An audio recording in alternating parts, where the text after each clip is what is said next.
Hello, hello,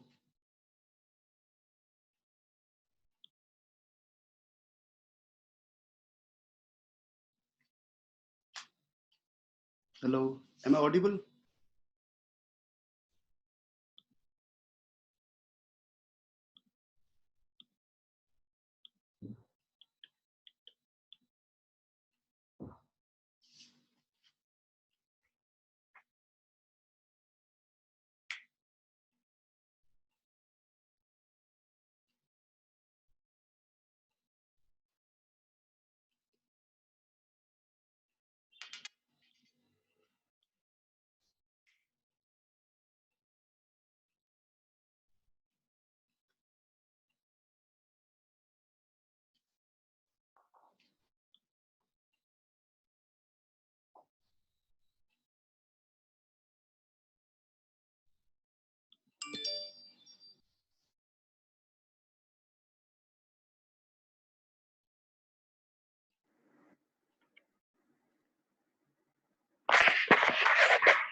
Am I Am I audible to all audible? of you?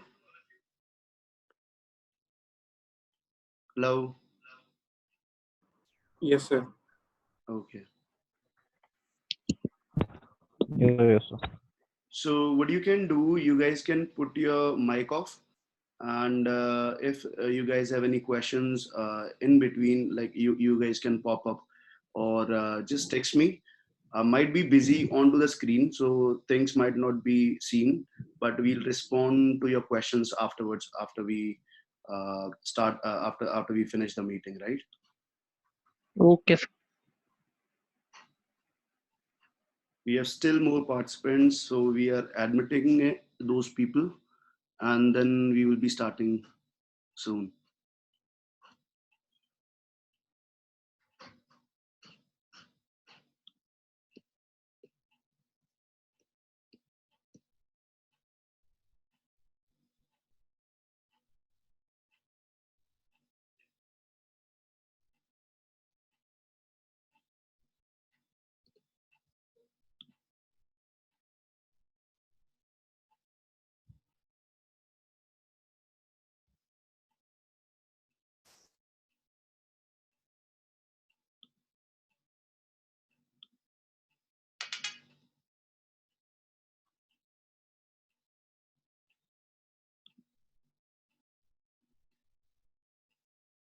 Okay, guys, for your kind information, we have shared multiple links. So we make this webinar recurring, but this is a one-day webinar only. If by chance, by mistake, anyone log out or any disconnection are made, and you people can again join the same link. Like you can click onto the link, and they will be coming back onto the same ID, right? So we just want people, like if any disconnection of your internet or anything happens, any technical error comes in, you just need to log in with the same link which we have provided, right? There won't be any problem joining you people again. Okay, I think we have we are admitting all, and we have 37 participants. We got 150, near about 150 registrations. So there are, again, people are coming to admit. Okay, we are starting this webinar because we are time precise onto this. So I hope all of you can see the screen which we are sharing it. Just one can say like I'm able to see the screen. Yes, sir. We are unable to see. Okay. So we are this webinar is first of all, I would like to welcome you all on to joining this webinar. We've decided to make a webinar which is not much more theoretical onto the cyber forensic side, but we make sure like this is much more valuable for the students and to the professionals which are already into the field of area. We understand like we have so many problems while starting our career or diverting from one career to another career. I hope and I assume like from the registration side we see like there are a lot more forensic science students rather than any other field of area. We have few people from the technical side, BTech or computer sciences. And we also have faculty members who are teaching already into the institutions or college universities this digital forensic course. So this is more about cyber forensic, right? So we, as we all know, we have learning outcomes. So what we actually gonna get from this webinar? So it is a basic introduction to the cyber forensic. So we are not going into the details. We can give you an overview, which is actually like what exactly we are talking about. Then how to start a career if you are new to this field, or if you want to switch your field or interlink your field from forensic to cyber forensic, or computer science to cyber forensic. Then we have how to search jobs in cyber forensic using LinkedIn, Indeed, and other platforms.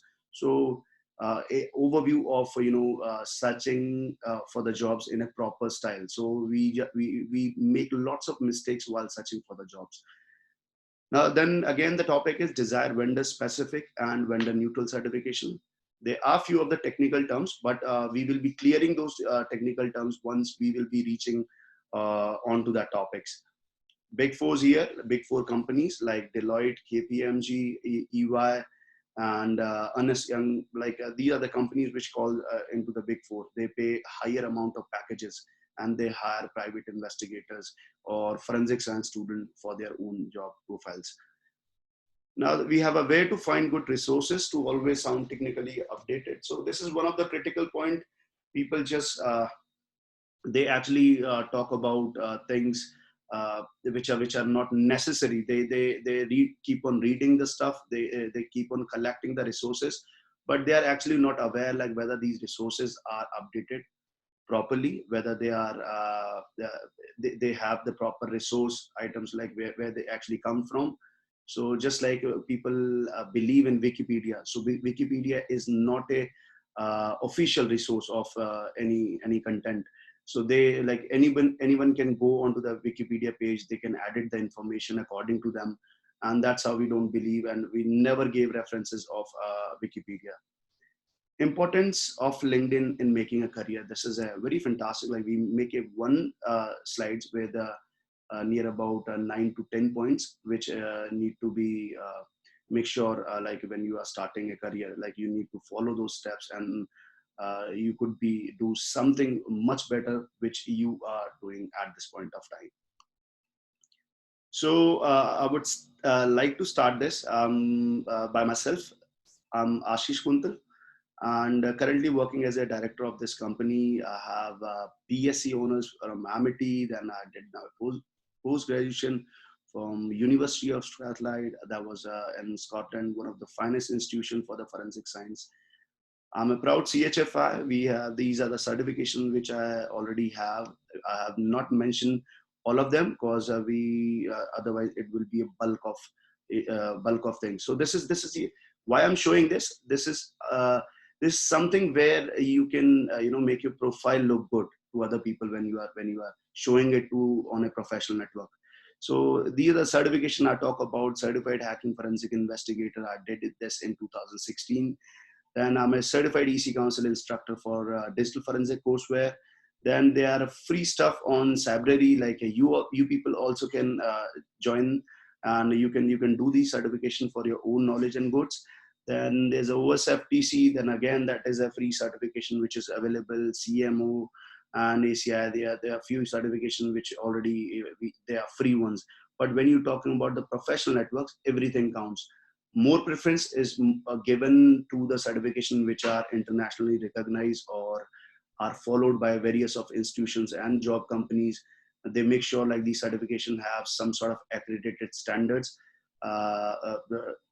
so that like we can promote our careers.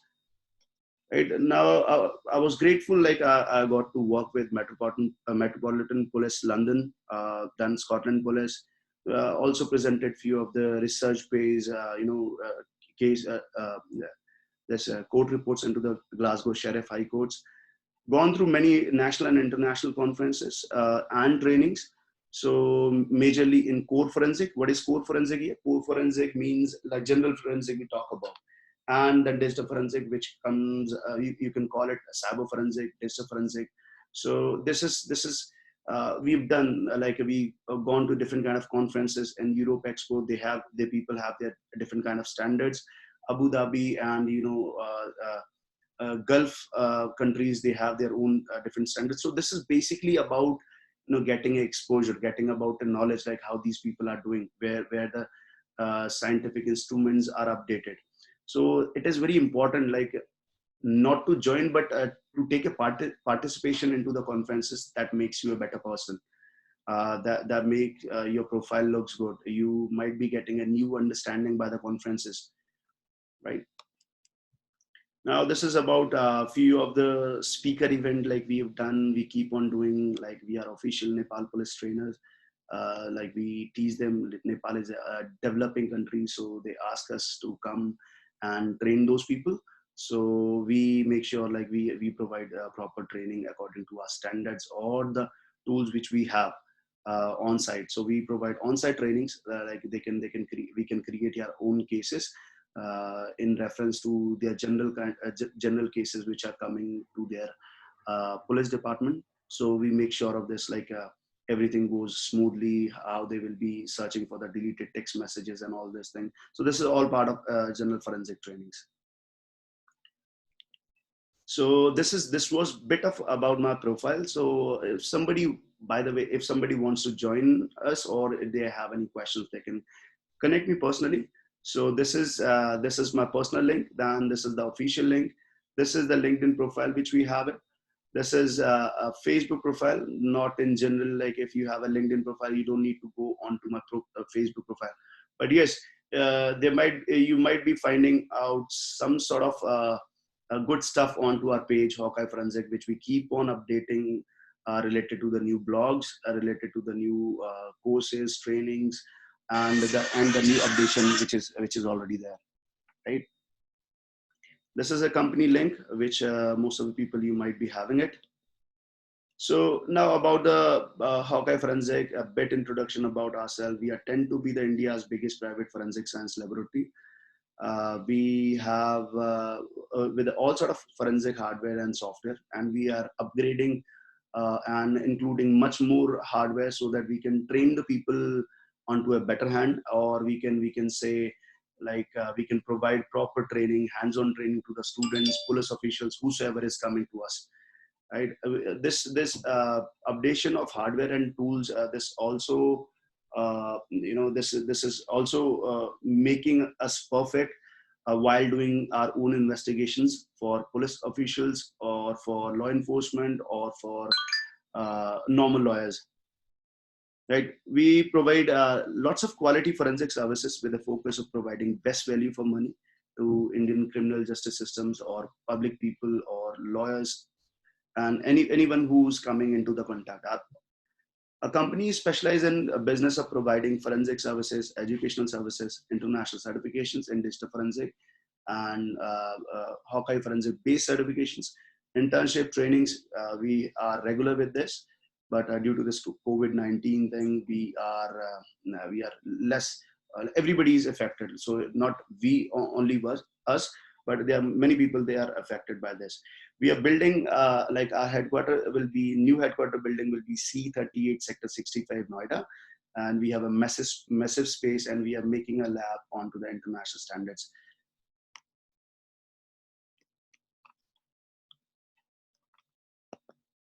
Just a second. So in continuation, we are authorized training partner with Accredited Training Center, ATC, with EC Council, and that is an international certification provider, and digital forensic and cybersecurities. We also provide comprehensive range of forensic products, including professional fingerprint examinations kit, blood detection kit, semen detection, explosives, and other stuff. Our services, consultation, digital forensic investigations, mobile forensic investigations, crime scene investigation and consultation if some of the police officials are sorting our help, so we can consult with that. Question document examinations, we have a department called question document forensic examination, in which we have our associate Mr. Deepak Arhanda. He was a principal scientific officer and director of question document division at CFSL CBI. So he is one of our associate who looks into question document division. Fingerprint analysis, the same way. Image, video, CCTV footage enhancement. So I'm not touching this thing, but yes, if people are interested, you don't need to be just depend on to the forensic or core forensic toxicology or crime scene investigation or whatever the things which we are reading into the course. Image and video for CCTV footage or audio forensic is one of the hot topics. So if you have the knowledge, if you implement this knowledge, or you have our goal of going into the audio forensic analyst side, then you can start your career and choosing different things.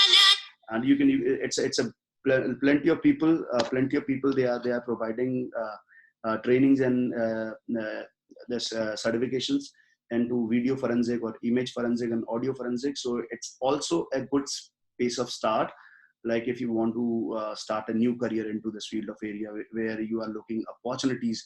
Yes, because there are lots of things like CCTV images are there. You need to clear those CCTVs in a forensically sound manner, then presenting the court reports.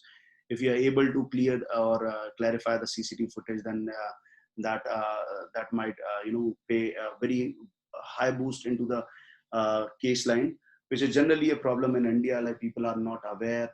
There's high skilled labor is not there, so people are in law enforcement in India is finding it difficult to do something onto this CCTV footage and enhancement domain. That is the reason they actually hire private officials to do that and to get a lead into the investigation side.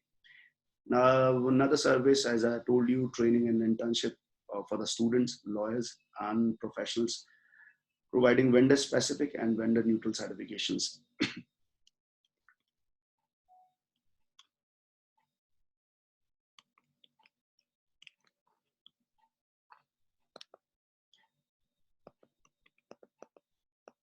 Okay, now we are actually starting with cyber, like what is cyber? So this webinar is more about cyber forensic, but I would like to make you aware, like what is the difference between cyber and cyber forensic, right? So cyber forensic, we start with, they are mix up of two things, cyber securities and cyber forensic. Now, what cybersecurity is? Cybersecurity is more about what, why, how. So, what cybersecurity tend to focus on how malicious actors use electronic assets, internet, computers, mobile phones, and network applications to attack the information or attack the company or attack any victim. They are precisely making an aim. So it is more about securing themselves. So cybersecurity, like putting some efforts, like to secure their network, secure their computers, secure their hardware. So it's all about safety and security. Why? To prevent individuals, organizations, financial institutions, and university from the cyber attack. You must be aware there's lots of cyber attacks.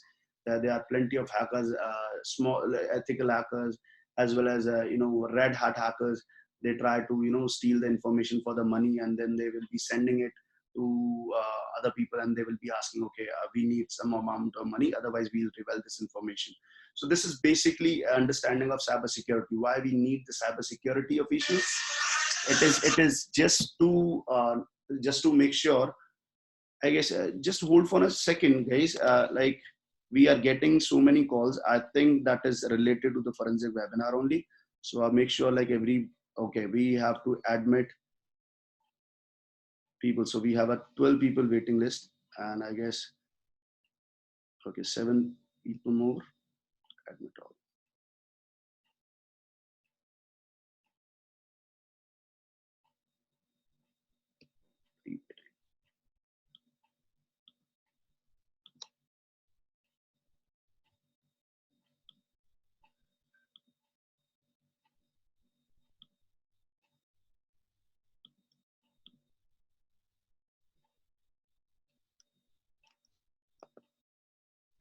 Okay, how running, like how we will be doing this cybersecurity thing. So running the asset safely, security, implementation of the database. Now, who will do these things? So people like us who are smart enough, who are certified, who are trained into that professional field, they take a charge, and they people make sure like we are running a safer company, safer network profiles, so nobody can attack. Like we are putting some sort of antivirus softwares, firewalls, so that like if somebody is attacking us, they will get the direct notification, and we might stop that thing from occurring anything big. So this is a general idea about cybersecurity. It's securing your cyber things. So whatever it is, your computers, mobile phones, your network, anything. So it's more about cybersecurity. Cybersecurity is again a very high level. Where there's a very demanding career, and there are plenty of people approaching to be start with ethical hacking, and then they move on to the OSCP level things, and then they will be going on to the network cybersecurity defenders.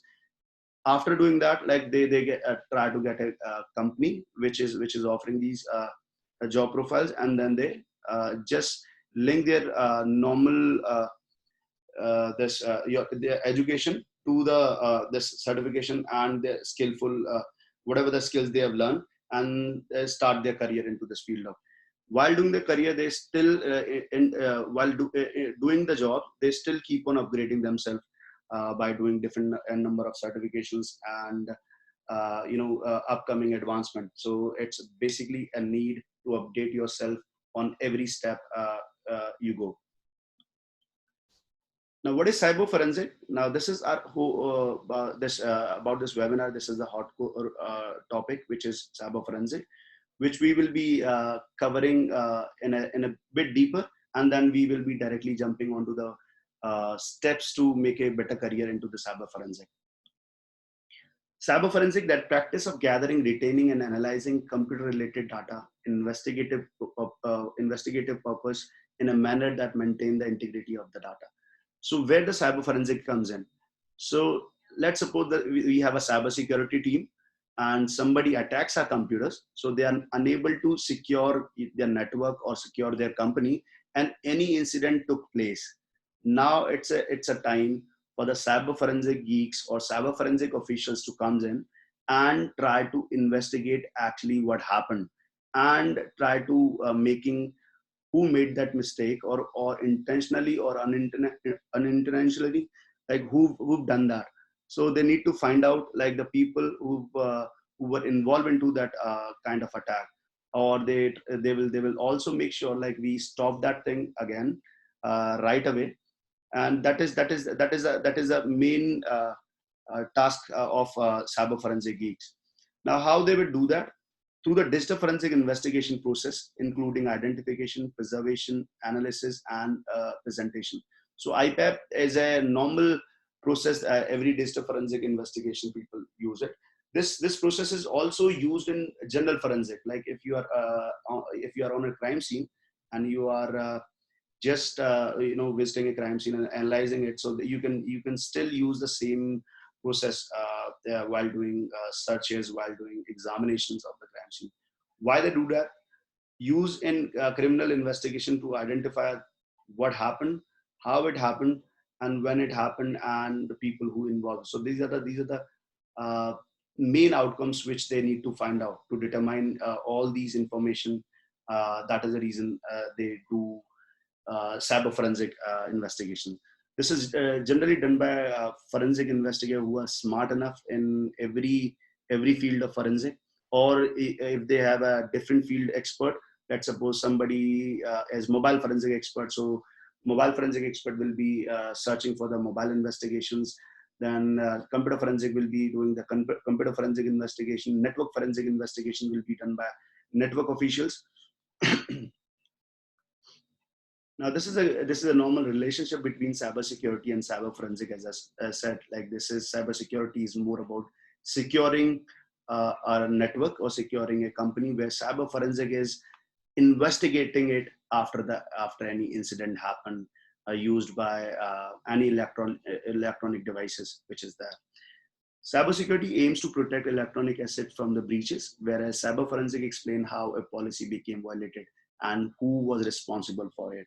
So a policy became violated, so it's a legal matter. So they prepare a forensic report, and whosoever done it, they can file a charge against that person who were involved in.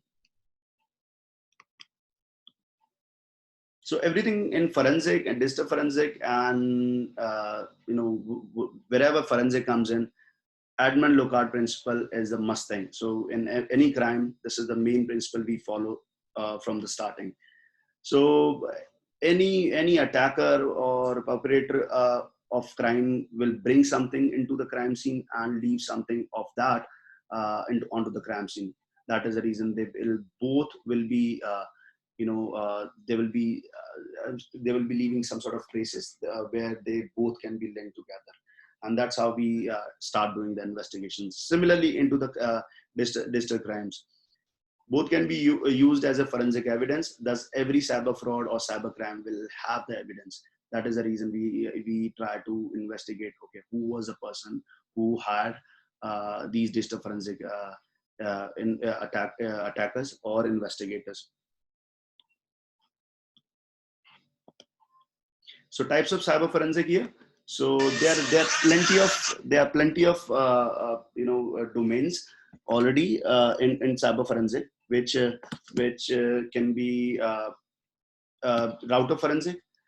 We don't start with router forensic. Actually, everybody have a different types. So generally, they are network forensic, mobile forensic, computer forensic, and this anti forensic is another field of area.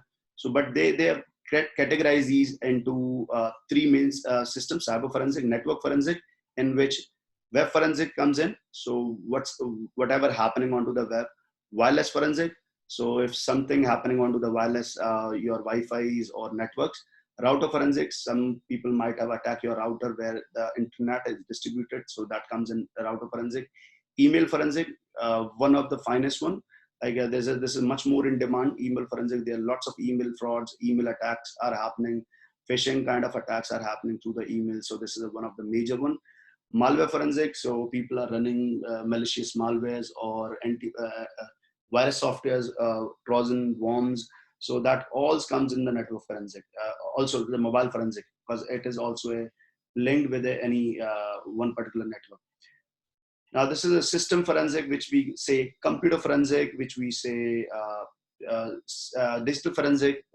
So this is some sort of system forensic. This is all sort of, this is part of cyber forensic. Now, what we have in computers, hard drives, servers, so that is a database. So we are storing some sort of amount of data, which calls in data forensic. So when we are investigating data, deleted data, the histories, whatever happens into the computer, so that will be coming into the data forensic. Disk forensic, again, if you have a pen drive, external hard drive, or your own computer hard drive, so that will be any kind of disk, floppy, CD, whatever it is, that will become into the disk forensic. Memory forensic, now memory forensic is something like we are running a webinar onto this computer. Now that is a live, and something happens, like let's suppose police comes in and I try to shut it all things down, but my computer remains still open. So whatever there into the memory of the system will be count in memory forensic. Again, the data forensic is a database forensic was server based, like where you are storing a large amount of data, and data forensic is a very small amount of data, 1 GB, 2 GB, or 500 GB data. Just normal hard drives will be coming. There's other parts which is not there, but yes, they are important. Anti forensic is one of them. So people uses anti forensic, like if I'm a educated one, I'm a smart attacker, so I will be using anti forensic technique so that nobody can caught me, right? Or this will be used by the attackers so that they can be secure. Enterprise forensic, so enterprise forensic is onto the company bigger companies, they have an enterprise, so they are having their own domain and forensic department, which will be keep on looking every time, like every 15 minutes, and they will be keep on looking for new things, like whatever any pop-ups comes in, somebody try to attack that company, so they will be doing it live. Proactive forensic, again, it's a bit related to it's a part of enterprise forensic, which will be coming onto the, they will be just bit active. Whatever comes in, they will be trying to resolve it out as soon as possible they find out.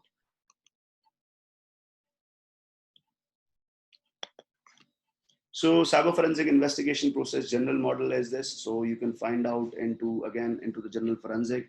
First of all, you need to identify the main things like what actually happened and what might be the possibilities, how it might be happening. So it's more about the gathering the knowledge, identifying what actually happened onto the crime scene.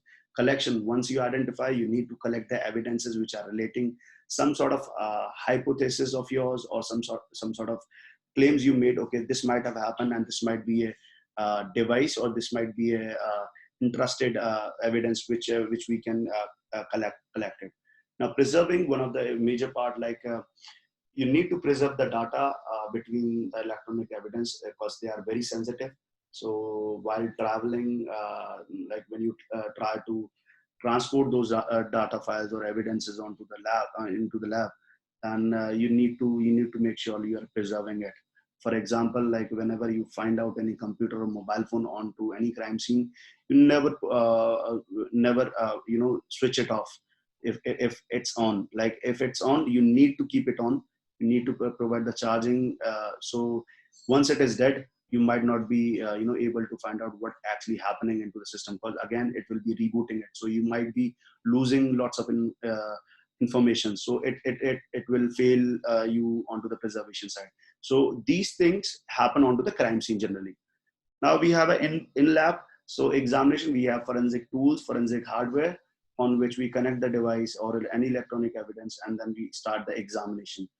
And then analysis. After the examination, we go into the analysis part. So we go into the deep analysis, what happened, how many deleted files we are finding out, what he was browsing it onto the internet. Then we have a presentation side. So similarly, we have a presentation. It's more over the report writing. So we will be writing court reports, and we will be giving a report and presenting it to the courtroom as an expert witness testimony.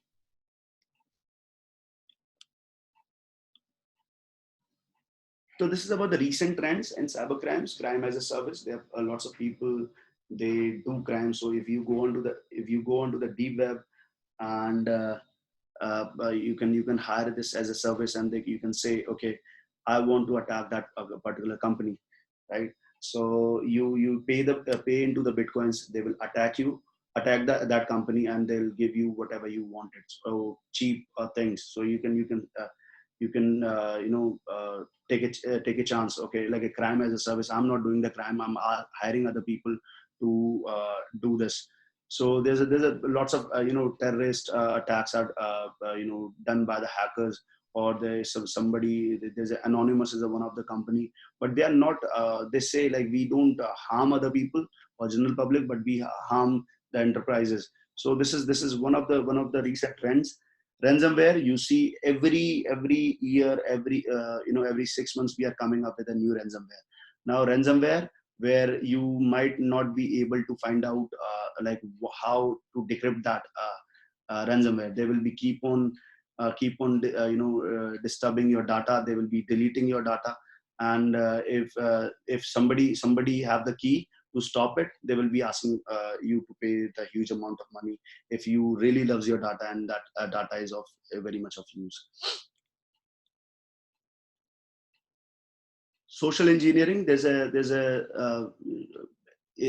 like we call it in cybersecurity social engineering, something where we go onto the backside. So we reverse uh, uh, reverse the chain, like how let's suppose like we decrypt the data. So we encrypt the data again. Then we have to like if we have encrypted data, so to decrypt the data, we will be using some sort of social engineering, and increase of phishing aimed at high values target has been registered by the law enforcement, private sectors. CEO frauds, refined variant of spear phishing became a key threat. So people are using, their internal threats into the companies. So bigger companies, bigger risk of,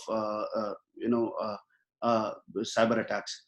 Virtual currencies, like again the bitcoins in trends, like nobody onto the internet, they don't pay you in direct money, so they don't send you, okay, I'm sending 30,000 from my own account. So they actually, what they do, they buy bitcoins of that original amount, and they pay onto the virtual mode, where the currency, your currency is totally virtual. You might not see any cash. Then on to the other hand, that person will be converting that virtual currency into their own currency. So this is generally for the darknet thing. So if somebody is very much smart enough, and he know how to use a darknet or some ethical hacking knowledge, they can do many things on darknet, and whatever the payment they are making, they will be doing this virtual into the virtual currency.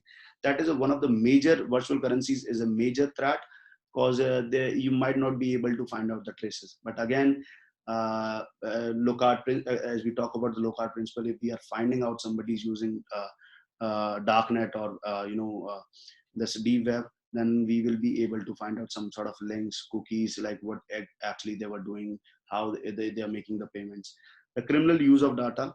The data remains a key commodity for the cyber criminals. There are plenty of things, like people, like let's suppose you people registered, like what is the criminal use of data. So for example, you provided, I ask you for the details, like uh, you give me your mobile number, you give me your email ID, your university name. So this is a collection of data. So why I collected it to uh, provide you everything onto the webinar site, right?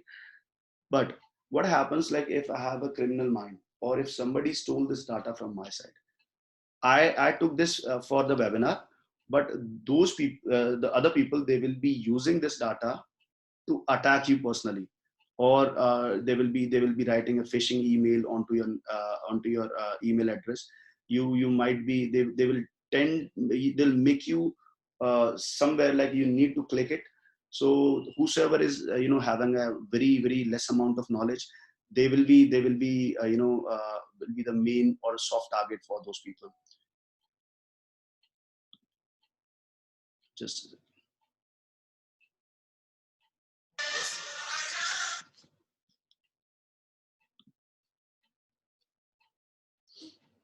so this is a criminal use of data. Similarly, like hospitals, they have their databases of patient email IDs, mobile numbers, addresses. Then institutions have all sort of student details. Then you have companies, bigger companies, they have all sort of details.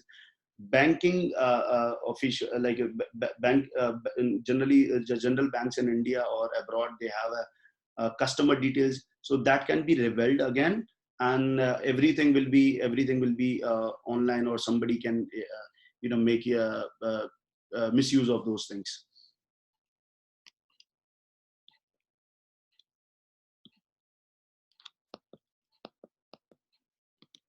Okay, this is the distribution of attack.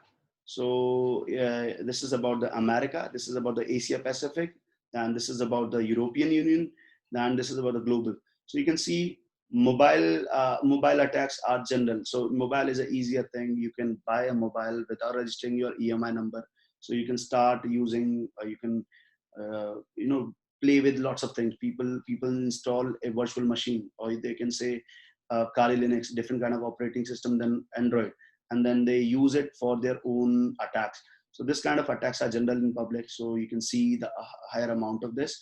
Then crypto miners. So this is about the actually the uh, Bitcoin basis crime. Then we have a botnets. So there's another type of crime which is there. People start with the botnet, and small bots. They will be doing their work, but the actual you won't be getting any organic people. So organic people, general public. Like if I'm starting creating accounts, different number of accounts, so I'll precisely coming onto the botnet, and then I will be uh, giving this information. So botnet will be doing the main task. Then you have a banking. You can see that this much of attacks are still there. Then you have a ransomware are something which is not much more in terms. They are actually targeting very few and bigger companies, you can say. Cybercrime statistics, 2012 to 2018. So you can see the n number of attacks.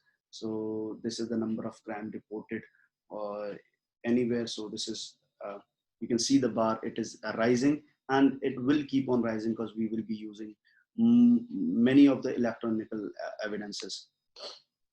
Now we are coming on to the career side of this. This is a bit of an introduction about cyber forensic and cyber securities. So we are moving on to the skills required for the cyber forensic.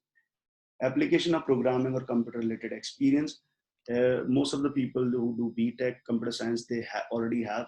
But in forensic, if I specifically talk about, you have digital forensic domain. You have a very small topic, which is not much more in details.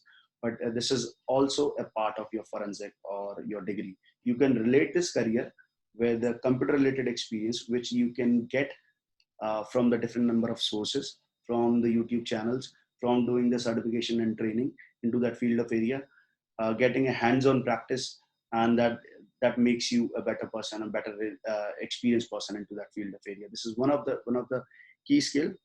Broad understanding of operating system and applications. So generally, we all have knowledge about how to use the computers and mobile phones.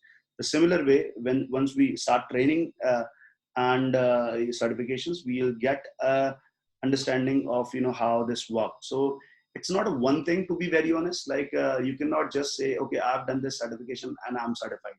I've done this course and I have all sort of knowledge. This knowledge you have to keep on bringing. You have keep on updating day by day. Once you, like, let's suppose you started today, right? 3 years after, if you are still active into this field of, you still have the same kind of interest which you were having onto the day first, then after 3 years you will be a better person overall. You will call yourself a digital forensic. It don't require that much of time. The time is like you start doing something and keep on doing, keep on adding, and one day you will be having a very vast amount of knowledge which you can use in any sort of investigation, in your career making. So this is how you generally make it. Strong computer science fundamentals. Once you are coming with you are good with the basics, you can try to achieve some sort of strong computer science fundamentals. Strong system administrative skills. So system administrative skills, yes, they also can be, you can teach or you can learn these skills onto the training and certification side. Again, you can, if you don't want to use the certification and trainings, you can go online, you can search, you can find out some good resources, and you can learn topic wise topic. So you convert, okay, I'm interested in mobile forensic, I want to learn about mobile forensic, then there's a plenty of matter which you will be able to. Now, one particular matter, one particular resource is not good enough. That's why you try to read out at least 10 to 5 different resources, and then make your judgment. Okay, I got this thing, this kind of knowledge from this resource, and I got this other kind of knowledge from this resource. Now, mixing all together, you will get a mixed experience, which you can use into the further investigation and your career building. Strong analytical skills, you should be smart enough, knowledge of latest intruder tools and anti-forensic technique. Now, this is a scientific updation. Like in India, what's happening, the scientific literacy of judges, police officials, lawyers, this is not upgraded. They don't actually, update their scientific literacy because they think like we don't need to do it. But actually, this is a very important thing, which is required by all of these people. So wherever, let's suppose new tools comes in, which can break passwords, which can break locks, phone locks, and then they say, okay, you give me a lock phone, and we'll connect into this software, this new tool, and this will give you all sort of deleted messages, text messages, WhatsApp messages, all sort of information. But what if you are not aware with that tool? So what will be happening? You will be closing your case, and you will be giving it to the judge. Okay, sir, we are not able to find it out. So that's what happened into the most of the forensic science labs, where scientific skills are not updated, skillful labor is not there, they are not properly certified, they are not properly trained, and that is the reason there's lots of miscarriage of justice happens. So if they are not able to find out the result, if they are not able to link the criminal, then they won't be able to work proficiently. So that is a one particular thing. Every time you are coming up with like a new tools and technology, you must be have a proper understanding. Okay, this is a new tool, I need to learn about this tool, and I should be having a knowledge at least about this tool. Strong understanding of rules of evidence and evidence handling, you will be learned into while you start doing the investigation on the real grounds. You will be seeing, okay, this is why we need to understand, because chain of the custody and the administrativity rule we need to follow while doing investigations. Ability to be an expert witness into the court. Now this is a expert witness testimony is one of the critical part. You should be much more confidence. Like you should be having a very much confidence while writing a report. While standing in front of judge, you should be proud of your work, and you should be make sure like you have done something better. So there might be lawyers or they might be judge. They might try to make you change your statement. But if you have a strong will, if you have a strong understanding of your subject area, you might be able to give just direct answers, and that is a winning case, a winning thing for your case.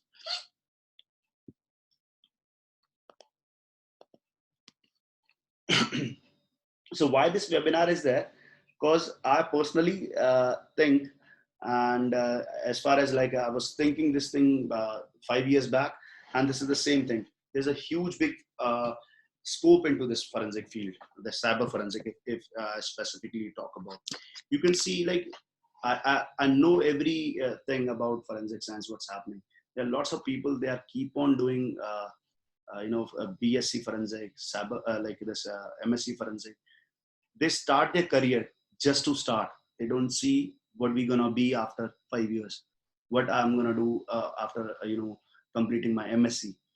There are lots of people, they are afraid of, okay, our university is not in our rules, recruitment rules. We are not able to hire by those companies, this government bodies like FSLs, RFSL, CBI, CFSL, whatever it is.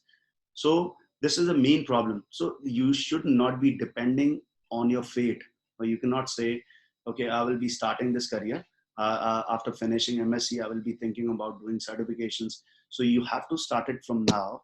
Like what extra things you have, you need to be different from the others. So let's talk about you have a BSc MSc degree, you don't have anything else, and there's another person comes in who have BSc forensic, who have this MSc forensic, who have multiple certification related to cyber forensic, who have experience, who have done lots of trainings onto the side end, but he is also a BSc forensic guy. He prepared himself for the future jobs.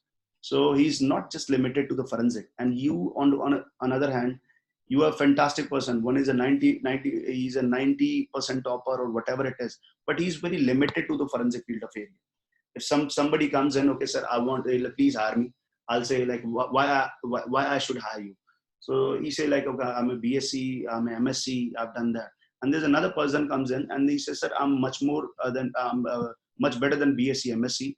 I have a different kind of knowledge. Like you can say mobile forensic, I've done computer forensic, I've done ethical hacking, I'm able to do this. So that person will be a resource for me. So I'll rather tend to hire that individual who's having much of the experience. Every company do this way. So nobody want to feed somebody who are just learning from our side. So some people say, okay, sir, I have a very good ability to learn.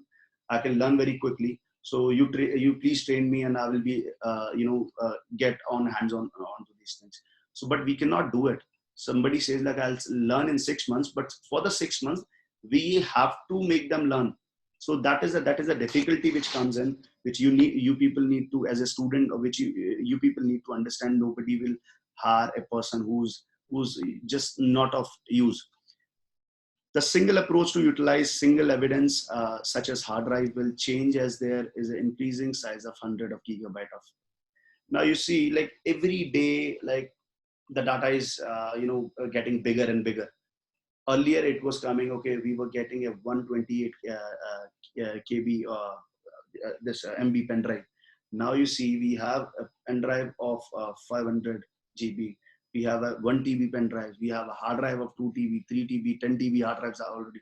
So you can see the amount of data. Data is scattering, and that is the reason there more amount of data, more investigator it will be required to investigate it if something happens bad. So this is also a future. Huge target will require more sophisticated analysis techniques and equipment. So one person cannot do everything. So if talk about, I can do mobile forensic, I can do network forensic, I can consult, I can do consultation into that field of area. But if you talk about, I need to be precise. One forensic expert cannot do ballistics, cannot do toxicology, cannot do handwriting, question document, fingerprint, and other things. Like he need to be, why we say expert witness testimony, he need to precise himself. Okay, I'm a handwriting expert or I'm a toxicology expert. That that's how he will be appearing into the court as an expert witness. One cannot be expert in every field. So this is the people who say they are. I don't believe them. Like I say, okay, I'm a forensic expert. I can do this. You need to be precise according to the department, and that preciseness, that expertise will be, how you will be obtaining that expertise by doing lots of research, by doing lots of studies into that field of area, by doing lots of testing into that field of area, hands-on practice, which will make you an expertise person into the field. Huge target will be require more sophisticated analysis. So number of bigger targets, bigger or challenging officials will be there to join us, and they will do investigations. There also will be a better collaborative function to allow forensic investigator to perform investigator a lot more efficient than they do presently.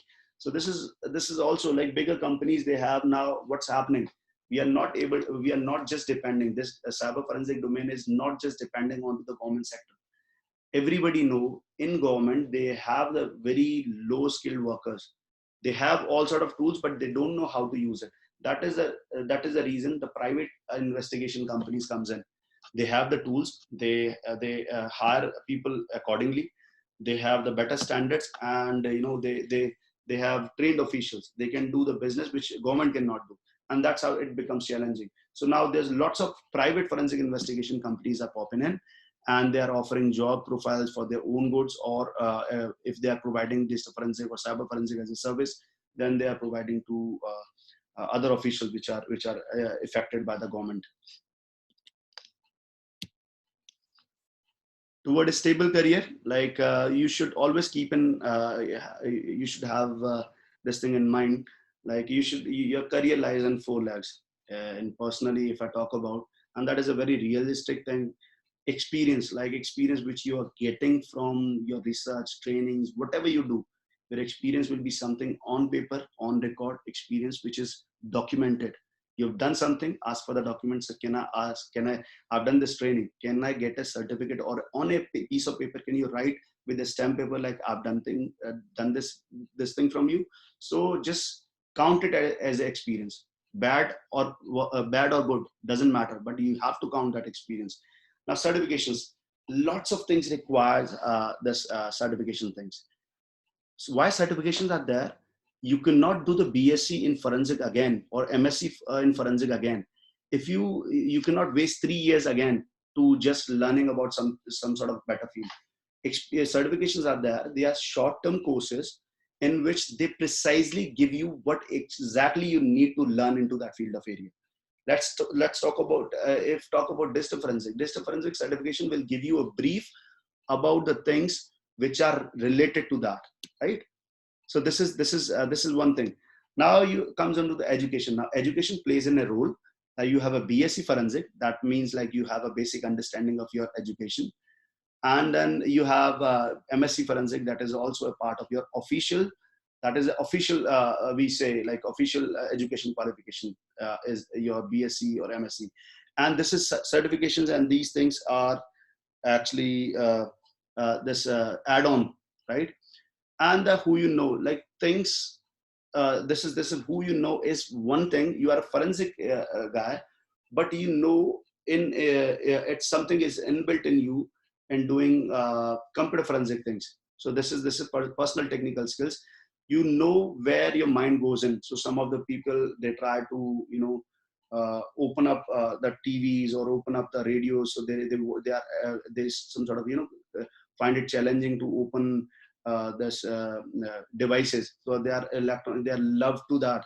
Like they like opening, or they like sorting out things. So you should be knowing like who exactly after doing experience, certification, education, and that in particular field, you should be diverting your mind. Now, there are few of the universities which we recommend, like cyber forensic courses offered by universities across India. So I'm not talking about the normal courses. So I'm here to talk about things which might be might matter into the career side. So MSc in digital forensic. Just a second. Okay. So you say Gujarat Forensic Science University, all of you might be aware, like there's a digital forensic the MSc in digital forensic, MTech in cyber forensic, and incident response. So you might, forensic people might not be able to join the MTech cyber and incident response, but they are able to go for digital forensic and information assurance. How? So you should, before joining that, you should be having a deeper understanding. If you are saying, oh, I'm a BSc forensic and I want to join MSc digital forensic, they might not entertain you. But for that, you can have additional certification and then say, sir, I have a number of certification, like you can say 5 certification in digital forensic. I have understanding. I've done a lot of work onto the hands-on tools which are used in digital forensic, and I want to join this. So they might be entertaining you, and you might be able to join the course. Right? IIT Delhi, MTech Cybersecurity, Digital Forensic. IIT Delhi is also offering. So it's totally your understanding. Like it depends on you how you share that knowledge, right? How you actually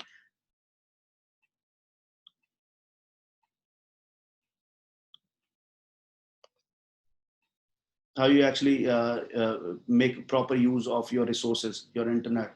So you search about IIT Delhi, you can, there's no competition in that. Like there's no hard competition kind, like you attend. So these courses can be, if you are you have a proper, you are taking care of all the updates about IIT Delhi, you might be able to, join these courses. PS University in Bangalore, which is also offering these courses. University of Madras, they have some MSc Information Security and Forensic. IIT Allahabad, SRM University, Chennai, MNIT, Jaipur. So these are the few of the universities which are offering these courses. Apart from this, if you people are good enough and you have a better financial background, family background, you can also opt for overseas education. Why I'm saying overseas education? They generally have a 1 year course, or in the US they have a 2 years of course. But in 1 year, whatever the time they have, they'll give you exact the same thing.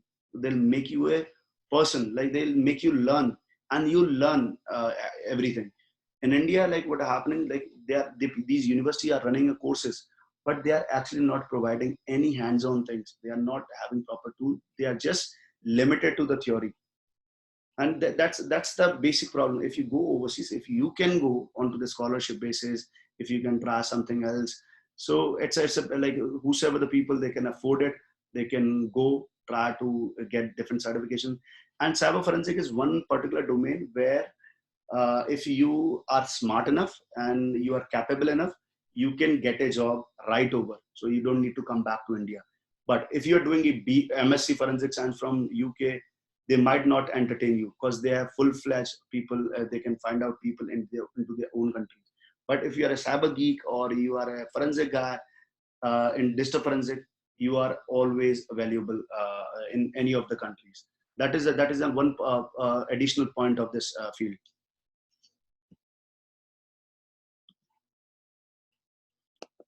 Now let's look about some sort of global certification in cyber forensic. We are not, again, as I said, like we are not touching the topic of cyber securities because the webinar is on cyber forensic. That is the reason we are just concentrating on cyber forensic only. So there are global certifications which are recognized by everybody. So in the world, like you go with a certification number and they say I'm this much certified. They'll say okay, you are good at this, and they'll consider you first over other people. First of all, there are two type of certification into this cyber forensic division. Vendor neutral. So what is vendor neutral? Vendor neutral is something they talk about every division. So let's suppose mobile forensic, they talk about network forensic. So vendor neutral certifications are, they'll give you overview. The certification will give you a knowledge about every field, every software, every tool. They are not limited or to any one particular company which is offering digital forensic tools. So they'll give you a general overview of everything. So that is the reason for the basic people who are not who just are starting their career, they can start their career from the vendor neutral certifications. These certification these certification are not you cannot easily attain, just take a part and just pay the money and you will be able to get started with the career. For joining these certification, you need to show your accreditations. Okay, you are your qualifications are good. Your certificate, you have done other certifications beforehand. You have gone through the training. You have a proper full amount of knowledge into this digital forensic field. Now you are applying for the CFC. They might consider you. But directly somebody who's jumping from BSc and MSc and they are going for the certificate, they'll reject the application. They are not money making. They don't want money. They are just they try to get resources and they want to certify those resources so that they can work anywhere into the world. Right? Certification name is this is a CFCE, one of the certification. You can search about, you can write down, you can search about that, like you can find out the procedures. Certified Forensic Computer Examiner. There are lots of jobs are related to this name. So if you search about, okay, CFCE jobs, certified CFCE jobs. So this is provided by the International Association of Computer Investigator Specialists. You can search that domain. Like you can visit, you can type this, you can redirect it to their website. You can, if you want to learn about more, you can find out the details over there. Then require courses, basically they should be having a basic computer forensic examiner knowledge, basic training is recommended. Why these trainings are expensive? Because the software which comes in, they are expensive. Right? This is a one particular thing which need to be considered. This is a training course which is they offering, but you can find out these courses on a very cheap rate if you find out any good digital forensic company which is in India or abroad. You can get these same sort of courses at a very lower cost. So this is the official course training, and the certification cost. If you don't want the training, then you just need to pay $750 registration fees, and you will be a member, and you are good to go with the certification exam. Certification exam, you will be taking a test based on their procedures, and then you will be, after passing a background checks, you will be getting the certification.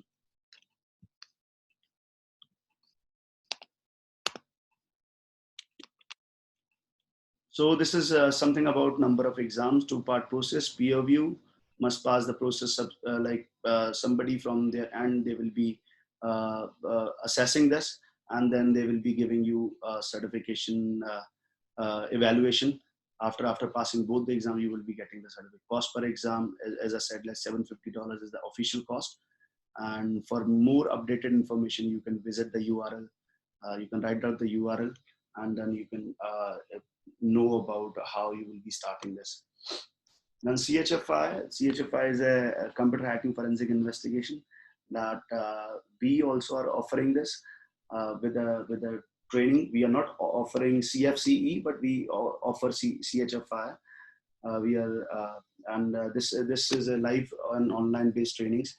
We recommend in-house training, to be very honest, because in which we are trying our students or trainees to get a hands-on experience onto the tools which we have.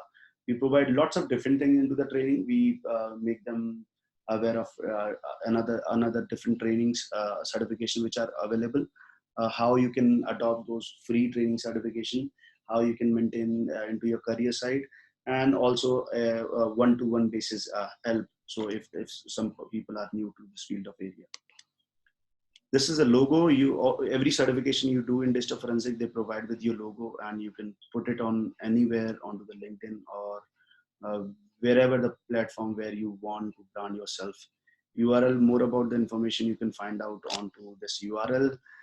They have 150 questions, 4-hour exam, 4-hour passing, 4-hour exams there. Passing score is 70%, and all the questions are generally multiple choice questions, and the theoretical scenario-based questions are there. GCFE and GCFA. Once you are, your understanding of basic to intermediate level, then you go on to the GCFE or GCFA certifications, highly valued in digital forensic. If you are starting your career 3 years back, you might be able to do GCFA certification right over. And these certifications are very, very well known worldwide. And if you are certified, you might be getting recommendations based on these certifications. So this is the information about one exam for each credentials, 115 questions, 3 hours passing, 3 hours time, and 71% is the passing score. Exam proctored by the Pearson VUE. So Pearson VUE is a platform where you will be writing your exam. So for more information, you can join the URL. Hello? Hello?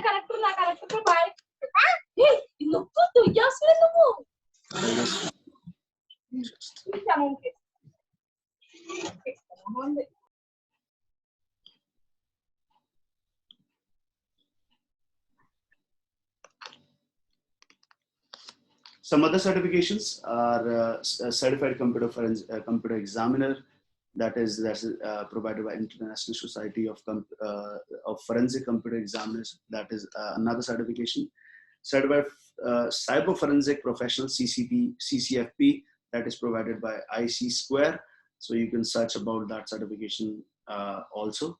The Certified Digital Forensic Examiner, CDFE, and this is also provided by Mile2. I think this certification is not there anymore.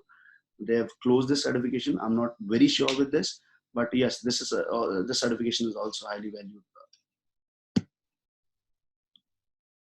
Now we are coming on to the vendor specific. What is vendor specific certification? Let's suppose you are working on a tool, which is computer forensic tool, or that is an email forensic tool, or you can say specialize in mobile forensic investigations.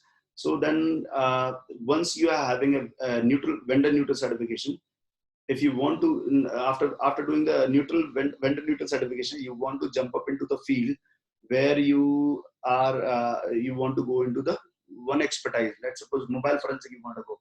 So then you will be doing vendor neutral certification or vendor specific certification, tool specific certification, which we can say.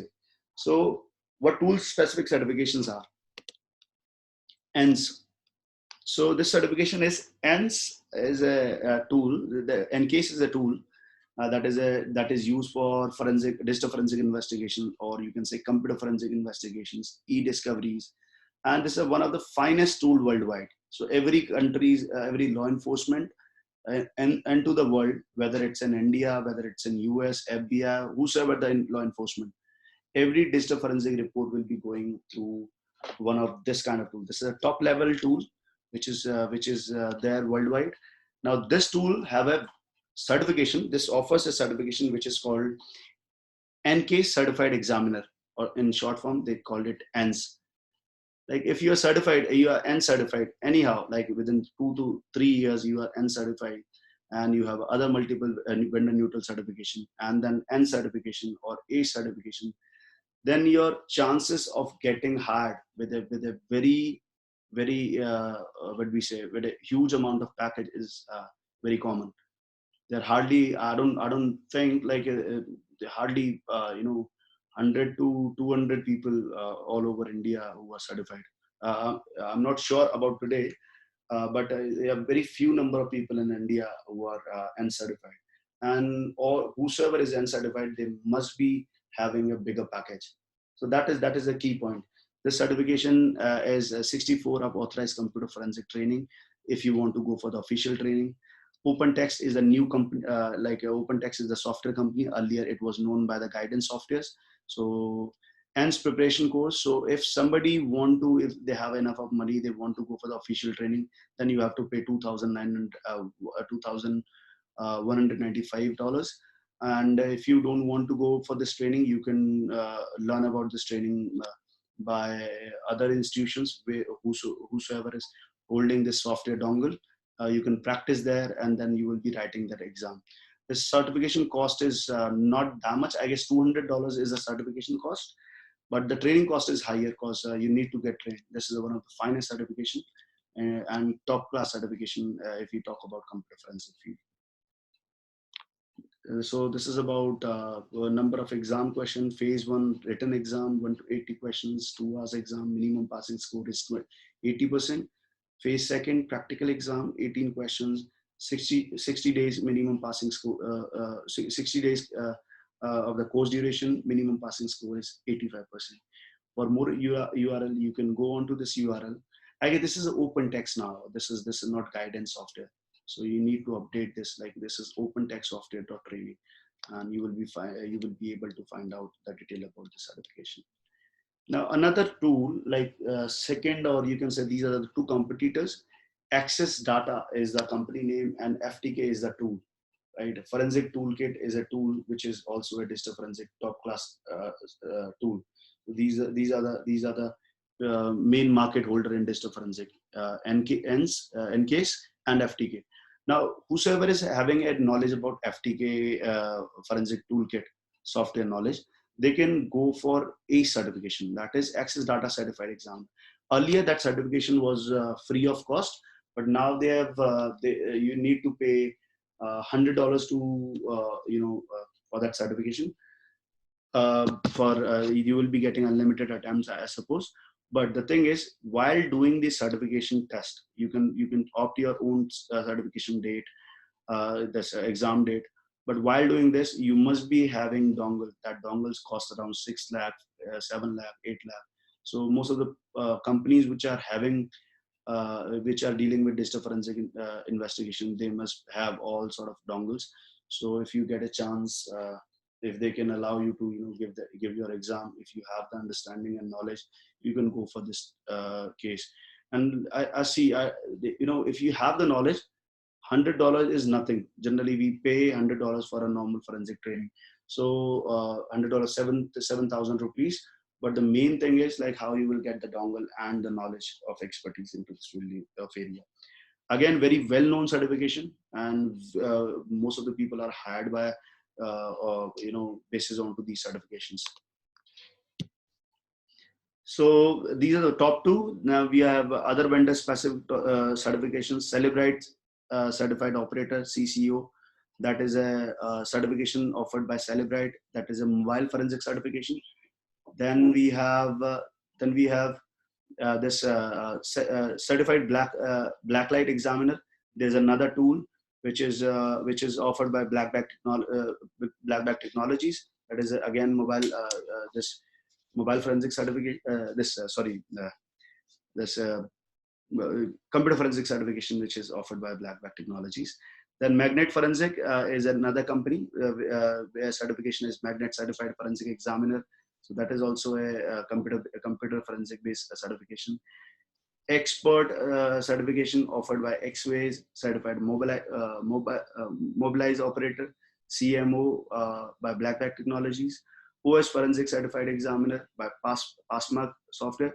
So why I'm telling you the certification, the reason is like you might be when you have an understanding, when you have a target of doing these certification, it's not just 1 year thing. You need to 6 months you come up with a certification which is internationally recognized. Then another after 6 months you are coming up with another one.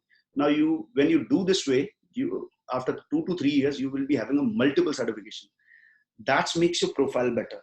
That's how you write down onto your profile, okay, or onto your resume, like I was doing the certification every 6 months. So the employer who's hiring you, they'll get an understanding, okay, this person is very much updated and he keeps on updating himself every 6 months. So that is the main point.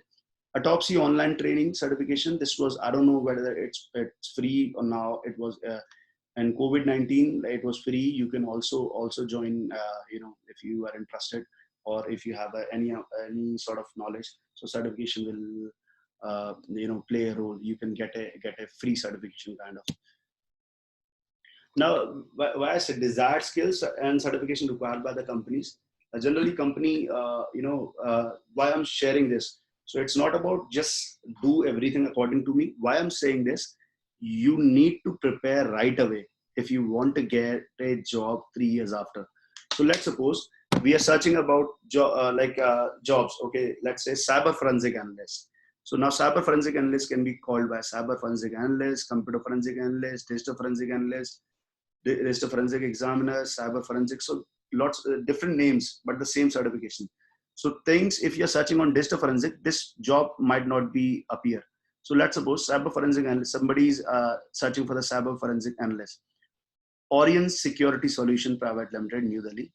So functional purpose, conduct forensic analysis of digital and multimedia evidences utilizing appropriate scientific methodologies. So they will be providing you softwares, but before using those software, you must be having understanding on working onto those softwares and quality assurance practices in support of criminal administrator. Now, skill required. You see, most of the people they don't say about your degree. Nobody just mention about the degree. Skill required, need to have a practical knowledge in forensic tools such as NCASE, forensic toolkit, X-Ways forensic, UFED, which is mobile forensic based, Oxygen forensic, again a mobile forensic, XRY, hardware, Tableau, LogicQ, all these things are related to digital forensic. Once you are a digital forensic autopsy, the certification we talked about last time, into the last slide, Helix, Kane, volatility. So it's not everything you should be knowing, but you should be having a general overview of these things and a knowledge of working onto these tools. Master degree, bachelor degree in computer sciences, IT, forensic sciences. Now, this is not related. I'm just trying to divert your thing. Just don't get mad about MSc forensic, BSc forensic, whatever it is. You should be having a knowledge about your course is mentioned forensic sciences. In forensic sciences, there's a domain called cyber forensic, or you can say digital forensic. You should be taking advantage of that. Now, forensic science student can have lots of different certifications and the information security, all of these things, discipline degree, and approximately 1 to 2 years of related experience. And ENS or ACE, now these are the certifications. ENS, NCASE certified examiner, ACE, or they made either you have an ACE or NCASE, they'll consider you, or CHFI, they'll consider you. Duties and responsibilities, you should be knowing about the duties. So this is how you talk about the skill required. And once you are dealing with these things, if you are aware of these things, when you are updated with this, now the next phase, you need to say experience. Now, how experience comes in, even if you're working for free, like it's better like work for free than sitting at home, right?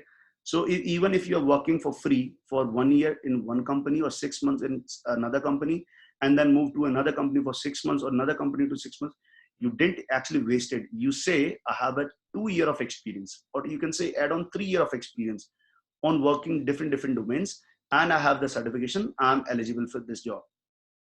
Rest of the things, your confidence, your resource oriented knowledge, that makes you much competitive if you have some sort of extracurricular things in digital forensic.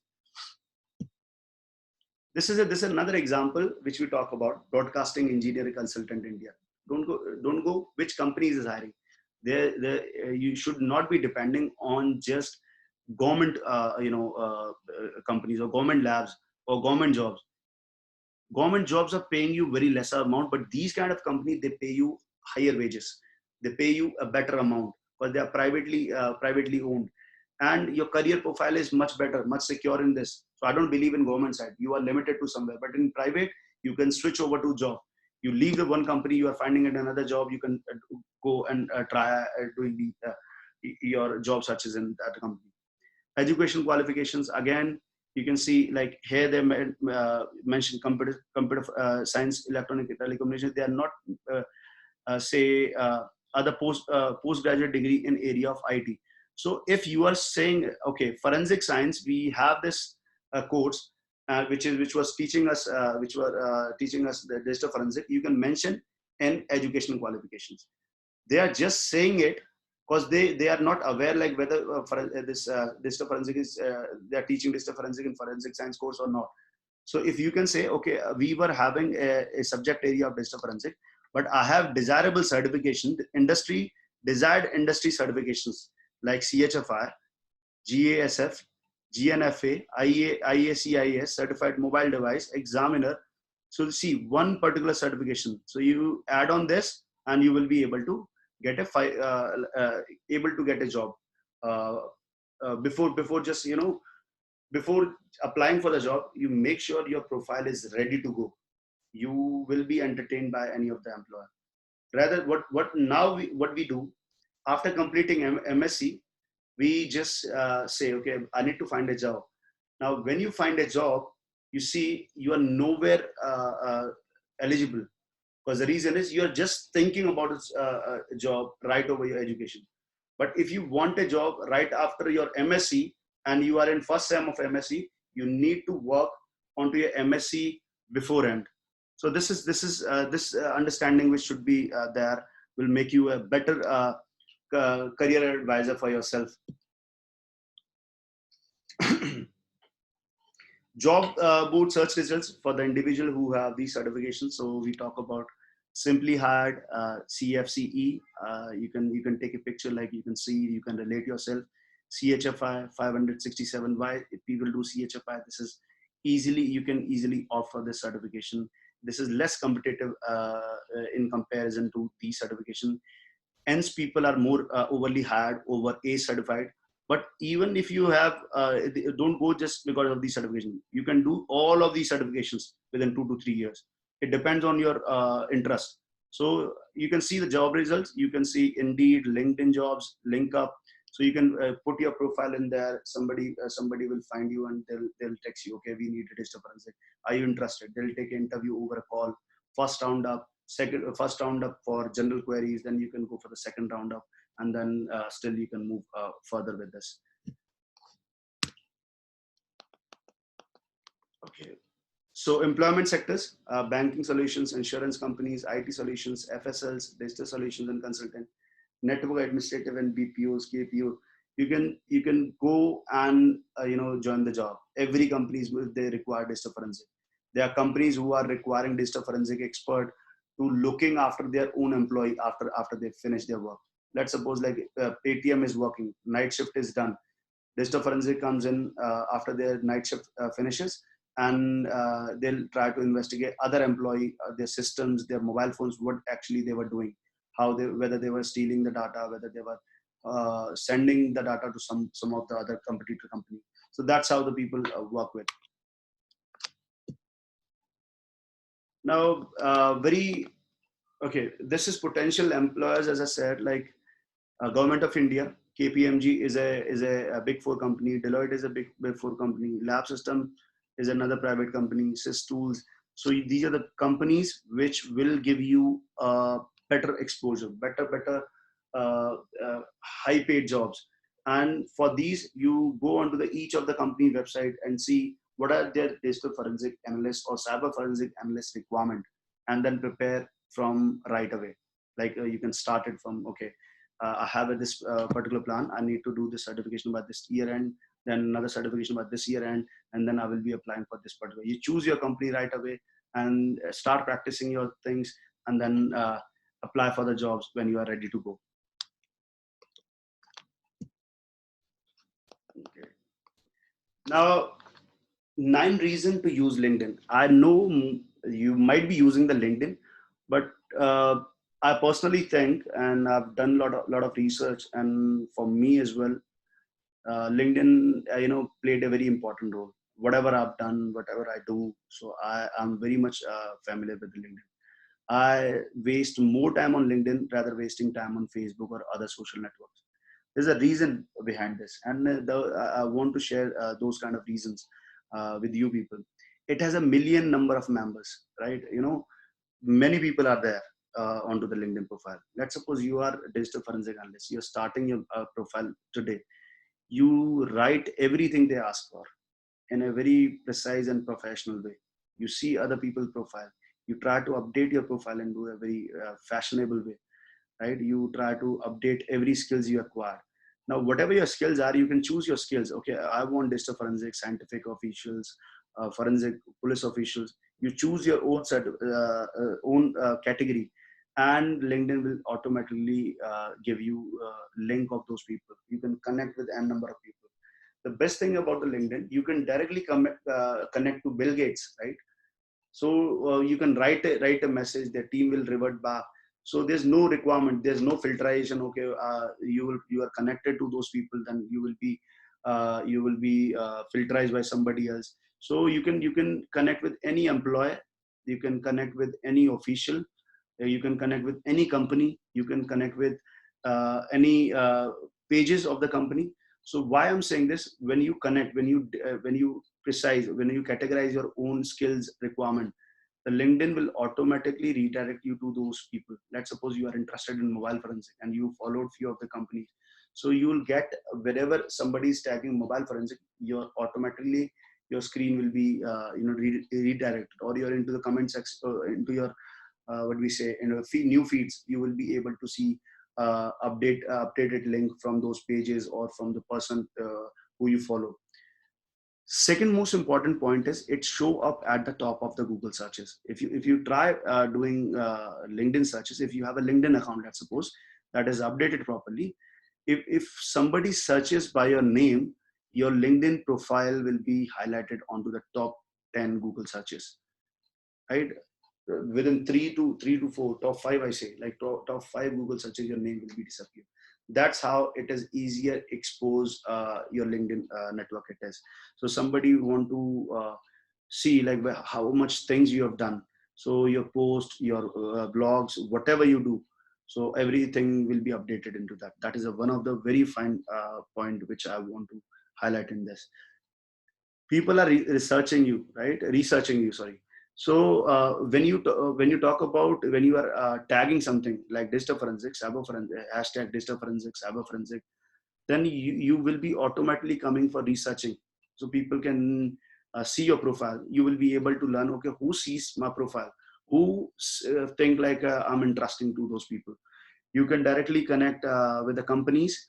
You can update your LinkedIn. So when you have a LinkedIn profile, when you have a properly updated LinkedIn profile, you don't need to send your CV.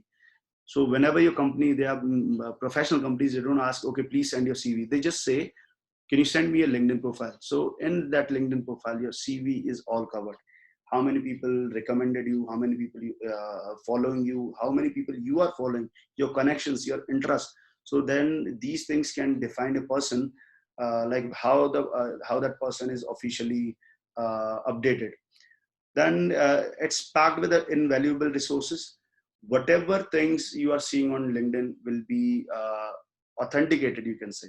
So people don't share stupid things like some sort of people are sending their own pictures onto the Facebook or Instagram. In LinkedIn, when you have a connection of network of digital forensic people, you will see a lot more good quality resource related to the digital forensic only, right? So you are just focused. If you are talking about the mobile forensic, you will see only mobile forensic. So you are not seeing any other thing which is not of your interest. You'll focus, your focus will be onto your interest only. That's how it is again placing a good role. You will be only linked with the people who you think like they might be of your use. Then you don't know what you are missing out. So actually, let's suppose if you miss out something, if you are following a page of the company called Celebrite, who's who's the number one in mobile forensic, then you'll see every update, then the comments people are making, then the reviews people are making. That's how you can choose your own companies. You can say 40 companies you research about, like you gave 10 to 15 minutes or half an hour daily. That's how you will be updated with all the things about their own companies which you are interested in. You automatically remain connected. So you don't need to do something better. Okay, you are making your post, your post is very visible to the people whom you want it to be visible. you can open to the public. So whosoever is somebody, your post is very good, that is attractive, people will automatically directly connected to you. Then it's most efficient way to manage your network. This is LinkedIn. On LinkedIn, you don't need to choose your friends, you just need to choose your followers, you need to choose your network. Let's suppose if you find out some of the people who's very good at computer forensic, digital forensic, mobile forensic, or cyber security, ethical hacking, you just search and connect with that person.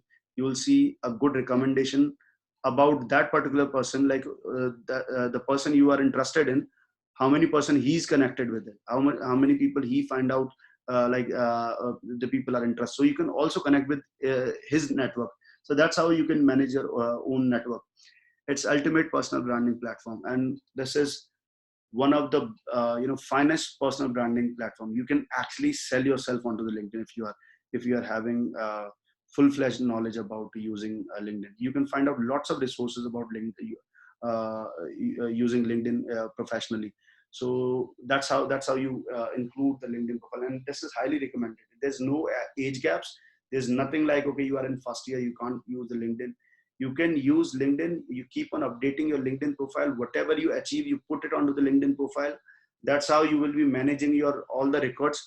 You might be able to lost your certificate. Your certificate might get old, but if that is digitally photographed and put it on it placed onto the LinkedIn, it will be there forever.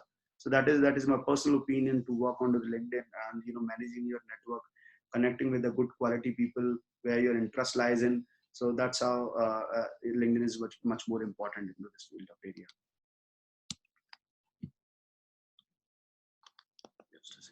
So there's if this session was more about cyber forensic, so I would like to give you information about where you can find out good resources. Digital forensic blog like Sense DFIR, the blog list. You can go onto the blog site. You can find out lots of different resources, or you can say lots of different blogs, topic wise topic, WhatsApp data recovery, which tools are good, how to make a career into the digital forensic, what are the certifications which are there. You can connect with the people. But out of these three, my best is this forensic focus link. The forensic focus is one of the group. It's just like a Facebook, where I suppose 30 to 40,000 active members are there. You can create your account. You can this forensic forum as they keep on updating with the new knowledge.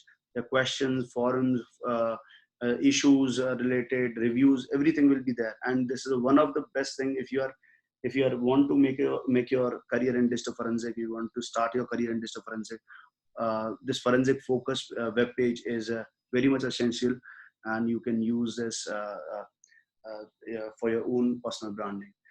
And there's lots of information which you can find out onto the YouTube, but you must be aware like which is the official ones. So I'll recommend you to try to read or try to see only things which are very much officially your company official pages are there. You don't need to follow any kind of link which is there.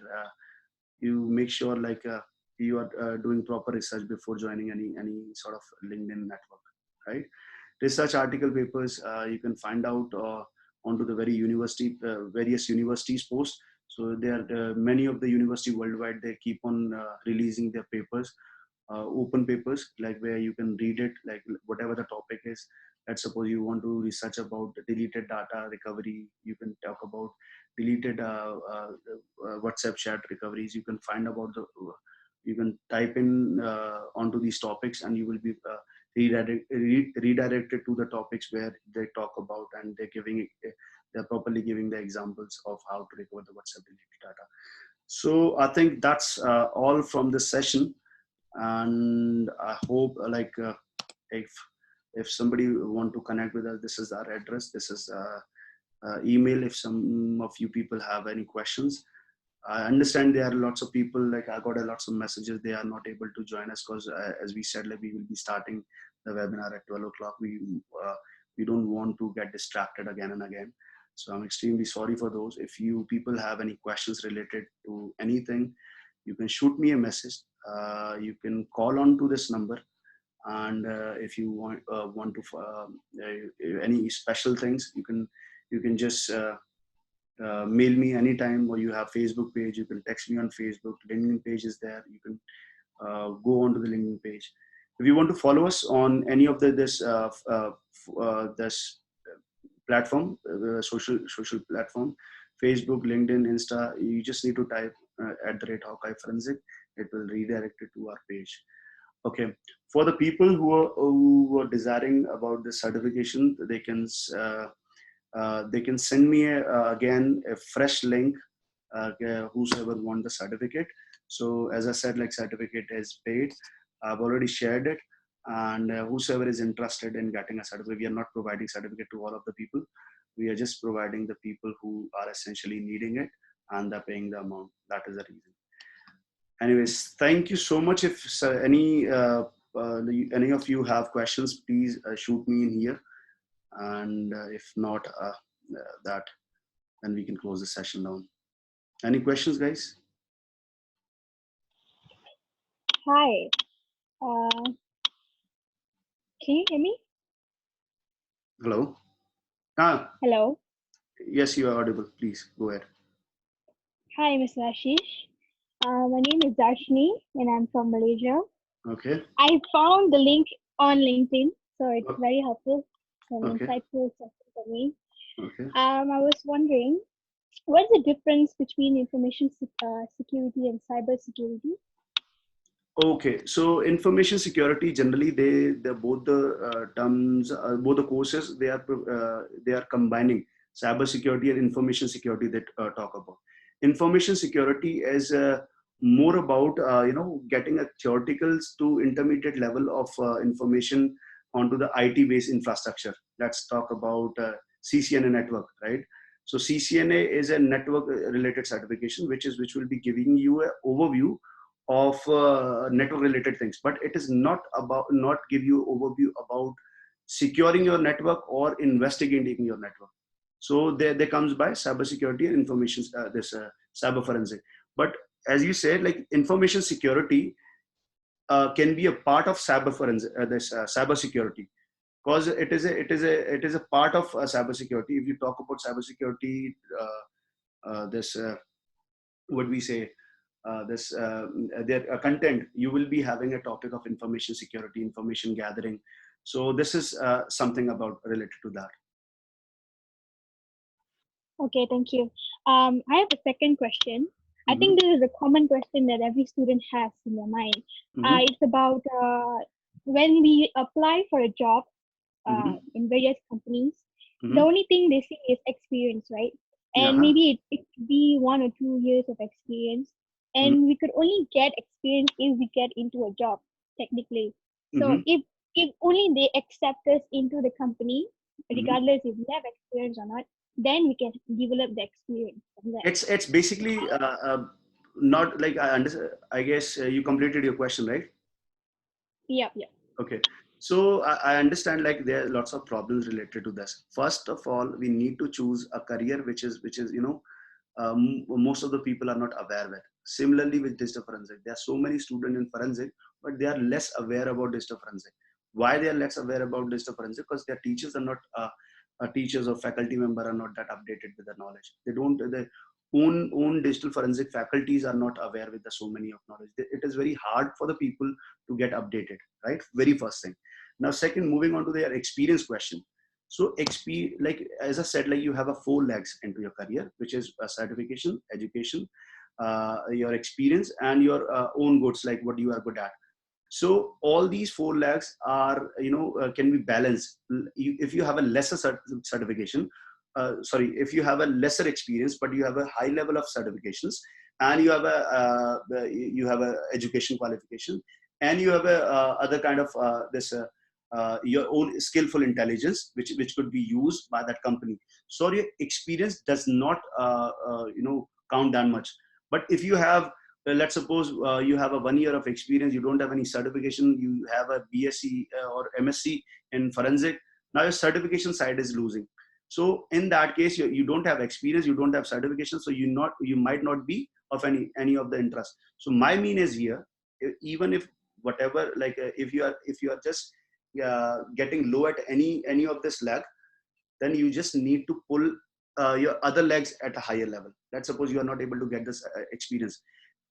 So you must be having an n number of certifications, like 5 to 10 number of certifications, trainings, then education, then you will be good to go. Other thing which I talk about, there are people, I mentioned this earlier as well. There are people who don't want to start the job because the company is not paying that. Sometime we need to learn. If you are starting a job for free, let's suppose you ask a company, I'm having a certification, I'm having everything, I'll work for free, or I'll work for this much of minimal amount, whatever the company precises in. You work for free, and that work for free is more it is much more, it will pay you much better than that job. Why? You will be learning each and every aspect about that company. Now that will be your experience, and you can get an experience letter with this. So this is how you can combine. So experience doesn't say like it's a paid one or free ones. So experience count, like when you talk about the expert witness testimony, it's count how much you work into the industry side, or how much work you how much industry exposure you have. That's what I believe in. Okay, thank you. Guys, any other questions?